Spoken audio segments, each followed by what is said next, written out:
नमस्ते। आज के इस खास विश्लेषण में हम एक बहुत ही रोमांचक सफर पर चलने वाले हैं। कश्मीर की बर्फीली वादियों से लेकर कन्याकुमारी के समंदर तक, भारत के एक छोर से दूसरे छोर तक की यात्रा। इसे आप एक तरह की टाइम ट्रैवल या समय के खिलाफ दौड़ भी कह सकते हैं। तो अपनी सीट बेल्ट बांध लीजिए, क्योंकि हम ये देखने वाले हैं कि तकनीक ने इतनी विशाल दूरियों को कैसे मुट्ठी में कर लिया है। अब इस सफ़र को शुरू करने से पहले जो सबसे बुनियादी सवाल दिमाग में आता है वो ये है कि आखिर 3500 किलोमीटर की इस दूरी को पार करने में असल में कितना समय लगता है। जरा सोचिए, प्राचीन काल में जब लोग बैलगाड़ियों से या पैदल सफ़र करते थे तो इस दूरी को नापने में महीनों लग जाते थे, सच में महीनों। लेकिन आज के वक्त में, आज हम जिस दुनिया में जी रहे हैं, वहां इस सवाल का जवाब हमारी और आपकी सोच से कहीं ज्यादा हैरान करने वाला है। 3500 किलोमीटर ये महज एक नंबर नहीं है। अगर हम अपने दिमाग में एक नक्शे की कल्पना करें तो हम कश्मीर की वादियों से होते हुए उत्तर भारत के हरे भरे मैदानों, विंध्य के पहाड़ों और दक्कन के पठारों को पार करते हुए सीधे कन्याकुमारी के उष्णकटिबंधीय तटों तक पहुंचते हैं। इतनी बड़ी भौगोलिक विविधता, इसने बड़े फासले को पार करने के लिए हमारे पास यात्रा के कई विकल्प मौजूद हैं। तो चलिए एक एक करके इनकी रफ्तार को समझते हैं। मान लीजिए हम सड़क के रास्ते यानी एक कार से ये ट्रिप प्लान करते हैं। खिड़की के बाहर लगातार बदलते नज़ारों को देखने का अपना एक अलग मजा है, लेकिन जमीन के घर्षण और ट्रैफिक जैसी रुकावटों की वजह से इस सफर में लगभग 44 घंटे का समय लग जाएगा। काफी थका देने वाला है ना। वहीं अगर हम ट्रेन का टिकट लेते हैं जो पटरियों पर बिना किसी ट्रैफिक के सर पर दौड़ती है, तो यही सफर करीब 35 घंटे में पूरा हो जाता है। ये हुई आम जमीनी यात्रा की एक वास्तविक तस्वीर।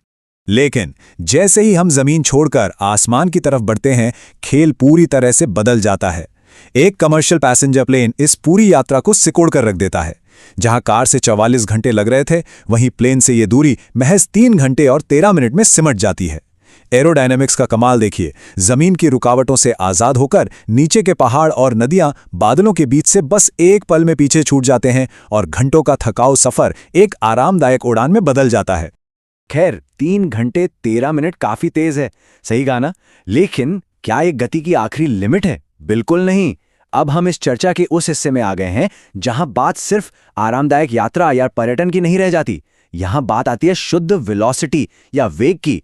सीधे शब्दों में कहें तो कोई चीज एक दिशा में कितनी तेजी से अपनी जगह बदल सकती है। यहां एक छोटी सी चेतावनी भी दे दूं, ये गतियां हम जैसे आम इंसानों के सफर के लिए नहीं है। अब स्पीड के असली और खौफनाक मतलब को समझने का समय आ गया है। तो यहां एक छोटा सा सवाल है, क्या आप अंदाजा लगा सकते हैं कि एक फाइटर जेट इस रास्ते को कितनी जल्दी पार करेगा? इंडियन एयरफोर्स का एक शक्तिशाली फाइटर जेट अपने एडवांस जेट इंजन की मदद से इस पूरी दूरी को सिर्फ 1 घंटा और 22 मिनट में कवर कर सकता है। लेकिन रुकिए, बात यहीं खत्म नहीं होती। अगर हम मिसाइलों की तरफ देखें तो रॉकेट प्रोपल्शन से चलने वाली ब्रह्मोस मिसाइल इस पूरे भारत को सिर्फ 47 मिनट में चीरकर रख देती है। जी हां, 1 घंटे से भी कम समय। जेट इंजन की तुलना में मिसाइल का यह रॉकेट इंजन ईंधन तो बहुत ज्यादा पीता है, लेकिन यह ध्वनि की गति से भी कई गुना तेज चलता है। और अब आते हैं सबसे अकल्पनीय और चरम सीमा पर। जब भारत की सबसे शक्तिशाली बैलिस्टिक मिसाइल अग्नि 5 की बात आती है तो नतीजे सच में रोंगटे खड़े कर देने वाले होते हैं। यह मिसाइल इस 3500 किलोमीटर की दूरी को सिर्फ और सिर्फ 7 मिनट और 15 सेकंड में तय कर लेती है। अंतरिक्ष की कक्षा को छूकर वापस वायुमंडल में प्रवेश करने वाली इसकी गति दिमाग घुमा देने वाली है। लेकिन याद रहे, यह भारी स्पीड किसी को घुमाने फिराने के लिए नहीं, बल्कि शुद्ध मारक क्षमता और विनाशक शक्ति का प्रदर्शन है। मतलब 44 घंटे का वो लंबा जमीनी सफर अब महज 7 मिनट की एक चमक में सिमट गया है। तो चलिए एक बार इस पूरे स्पीड लीडर बोर्ड पर नजर डालते हैं। कार से 44 घंटे, ट्रेन से 35 घंटे, पैसेंजर प्लेन से 3 घंटे 13 मिनट, फाइटर जेट से 1 घंटा 22 मिनट, ब्रह्मोस से 47 मिनट और आखिर में अग्नि 5 से सिर्फ 7 मिनट और 15 सेकंड। ये एक ऐसा फैक्ट है जिसे पचाना थोड़ा मुश्किल है।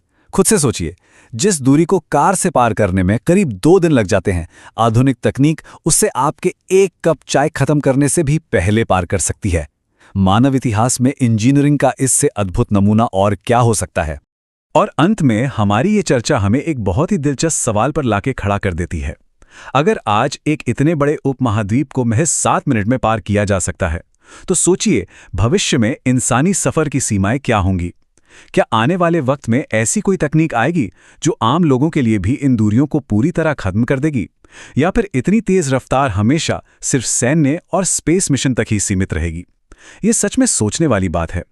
खैर, आज के इस अचरज भरे सफर और विश्लेषण का हिस्सा बनने के लिए आपका बहुत बहुत शुक्रिया।